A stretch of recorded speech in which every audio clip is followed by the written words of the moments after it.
ಭಾವಿ ಸಿಎಂ ಡಿಕೆಶಿ ಬರೋಬ್ಬರಿ 1413 ಕೋಟಿ ಆಸ್ತಿಯ ಒಡೆಯ. ಆದ್ರೆ ಡಿಕೆಶಿ ಹೆಸರಿನಲ್ಲಿರೋದು ಒಂದೇ ಒಂದು ಹಳೆ ಕಾರ್. ಭಾವಿ ಸಿಎಂ ಡಿಕೆಶಿ ಬರೋಬ್ಬರಿ 1413 ಕೋಟಿ ಆಸ್ತಿಯ ಒಡೆಯ. ಆದ್ರೆ ಡಿಕೆಶಿ ಹೆಸರಿನಲ್ಲಿರೋದು ಮಾತ್ರ ಒಂದೇ ಒಂದು ಹಳೆ ಕಾರ್. ನಮ್ಮ ಭಾವಿ ಸಿಎಂ ಬಳಿ ಇರೋ ಕಾರ್ ಯಾವುದು ಗೊತ್ತಾ? ಡಿಕೆ ಶಿವಕುಮಾರ್ ಹೆಸರಿನಲ್ಲಿದೆ ಒಂದೇ ಒಂದು ಹಳೆ ಕಾರು. ಯಾವುದು ಆ ಕಾರ್? ಬರೋಬ್ಬರಿ 24 ವರ್ಷ ಹಳೆಯ ಕಾರ್ ಹೊಂದಿದ್ದಾರೆ ಡಿಕೆಶಿ. ಆ ಕಾರ್ ಐಷಾರಾಮಿ ಅಲ್ಲ, ಅತ್ಯಂತ ದುಬಾರಿಯೂ ಅಲ್ಲ. ಡಿಕೆಶಿ ಹೆಸರಿನಲ್ಲಿರೋದು ಬೆಂಜ್, ಆಡಿ ಅಥವಾ ಫೆರಾರಿ ಕಾರ್ ಅಲ್ಲ.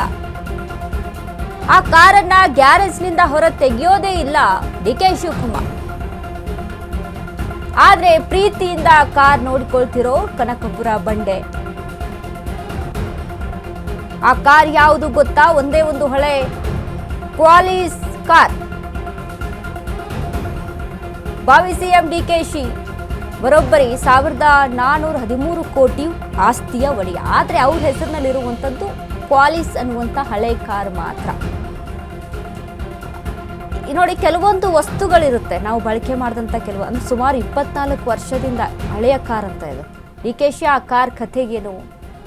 2023ರಲ್ಲಿ ಡಿಕೆ ಶಿವಕುಮಾರ್ 1413 ಕೋಟಿ ಆಸ್ತಿ ಒಡೆಯ.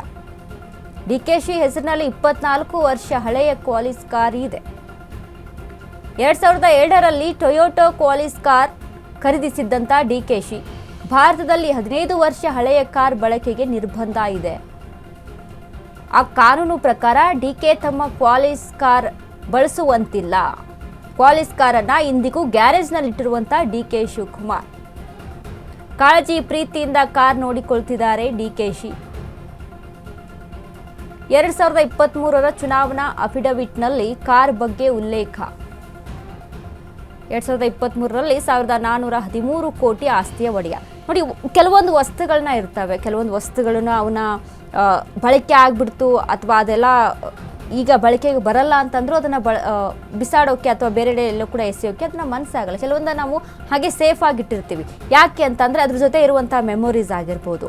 ಇನ್ನು ರಾಜಕೀಯವಾಗಿ ಸಾಕಷ್ಟು ಒತ್ತಡಗಳು, ಸಾಕಷ್ಟು ಸಕ್ಸಸ್ಗಳನ್ನು ತಡ್ಕೊಂಡು ಬಂದಂತಹ ಡಿಕೆ ಶಿವಕುಮಾರ್. ಸೊ ಹೀಗಾಗಿ ಈ ಒಂದು ವಸ್ತುಗಳನ್ನ, ಕೆಲವೊಂದು ಅಮೂಲ್ಯವಾದಂಥ ವಸ್ತುಗಳನ್ನು ಹಾಗೆ ಕಾಯ್ದಿಟ್ಕೊಳ್ಳುವಂಥದ್ದು ಪ್ರತಿಯೊಬ್ಬ ಮನುಷ್ಯನ ಒಂದು ನಡೆ ಆಗಿರುತ್ತೆ. ಯಾಕಂತ ಅಂದರೆ ಸುಮಾರು ನಾವು ಈಗ ಕೆಲವೊಂದು ವಸ್ತುಗಳ ಮೇಲೆ ಪ್ರೀತಿ ಕಾಳಜಿ ಇರುತ್ತೆ. ಆ ಒಂದು ಪ್ರೀತಿ ಕಾಳಜಿ ಮೇಲೆ ಕೆಲವೊಂದು ವಸ್ತುಗಳನ್ನ ನಾವು ಹಾಗೇನೆ ಸೇಫ್ ಆಗಿ ಇಟ್ಟಿರ್ತೀವಿ. ಅದೇ ರೀತಿಯಾಗಿ ಡಿಕೆ ಶಿವಕುಮಾರ್ ಅವರ 24 ವರ್ಷದ ಹಳೆಯ ಕಾರ್ ಇದು.